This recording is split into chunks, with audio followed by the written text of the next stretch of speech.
पहिलं पाणी जे इथं पडत होतं ना त्याचा प्रकार येतो. हे कॉलर रॉट आहे. याचं ड्रीप लांब आहे. हा कॉलर रूट या ते जास्त पाण्यामुळं झालेला प्रकार आहे.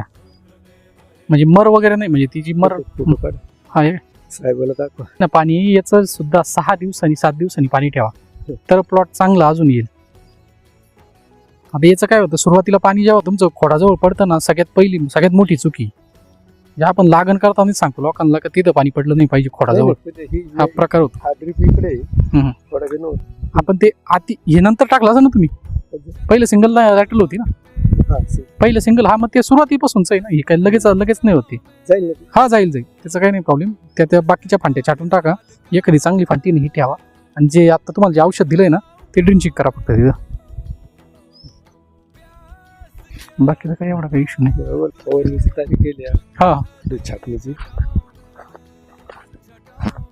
तारीख छाटणी झाली का मग आपल्याला फवारता येईल.